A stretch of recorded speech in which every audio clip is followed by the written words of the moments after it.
দাদা শ্বশুরের বিয়ে দেখিনি তাতে কি, কিন্তু আজকে দাদা শ্বশুরের বিয়ের কাশের থালায় করে দুজন মিলে ভাত খাবো পেট ভরে। হ্যালো। আজকে দুপুরে রান্না করব নাই ভেবেছি, কিন্তু না করলেও কেমন যেন লাগে, কারণ আমার বাসায় একদমই বাসি খাবার থাকে না বা বাসি খাবার খাওয়া হয় না। তারপরও কালকে রাতে আমরা দুজনের কেউই খাওয়া দাওয়া করিনি, যার কারণে অনেকটা তরকারি থেকে যায়।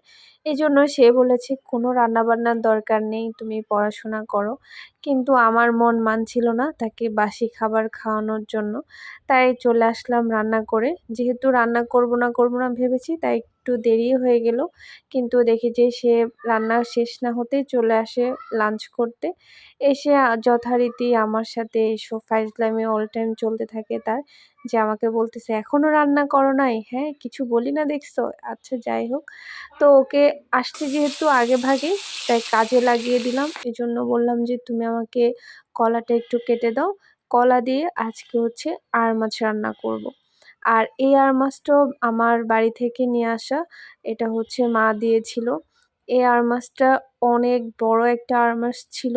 এটা হচ্ছে দাদা নিয়ে আসে একদম ঘাট থেকে। আর মাছটার টেস্টও খুবই ভালো ছিল। তো আমি খেয়েছিলাম, কিন্তু ওর ভাগে পড়েনি, যার কারণে মা ওর জন্য কয়েক পিস আর মাছ দিয়ে দেয়। তো আজকে রান্নাতে ছিল হচ্ছে আর মাছ, তারপরে ডিম ভাজা। এই ডিম সিদ্ধটা হচ্ছে সকালে ছিল, খাওয়া হয়নি তাই ভেজে নিলাম, কারণ ভাতের সাথে সেদ্ধ ডিম খেতে আমার একটুও ভাল লাগে না। আর ছিল করলা ভাজা, তারপরে ছিল কই মাছ ভুনা আর মাসকলাইয়ের ডাল। আজকে দুজনের জন্য আইটেম একটু বেশি হয়ে গিয়েছে। ওই যে বললাম কালকে রাতের একটু তরকারি ছিল, যার কারণে। তো খাওয়া দাওয়া শুরু করলাম। আর এই যে দেখতে পাচ্ছেন বড় ২টা কাঁসার থালা। এই কাঁসার থালা দুটো মূলত হচ্ছে বাড়ি থেকে এবার নিয়ে আসা হয়। ওর ভীষণ শখ যে কাঁসার থালায় করে ভাত খাবে, কিন্তু এত বড় থালা যেহেতু আমার একটু অপছন্দেই ছিল, যে এত বড় থালায় করে ভাত খাওয়াটা আমার কাছে কেমন যেন লাগে। যাই হোক, ওর পছন্দ তাই ও নিয়ে আসলো বাড়ি থেকে। এই থালা দুটো মূলত ছিল আমার দাদা শ্বশুরের বিয়ের থালা। ভাবা যায়?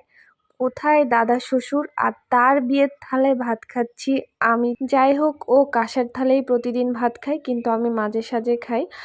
আর এই কাঁসার থালায় খাওয়ার কিন্তু অনেক সুবিধাও রয়েছে। সুবিধা বলতে হচ্ছে কাঁসার যে ধাতু, এই ধাতুটা হচ্ছে শরীরের জন্য ভালো।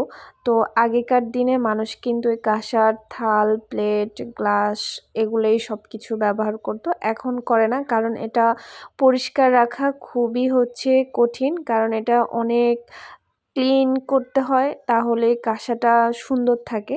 আর এই যে খাওয়া দাওয়ার মধ্যে মোবাইলটাতে আমরা কি দেখতেছি জানেন? সেটা হচ্ছে গোপাল ভাঁড় দেখা।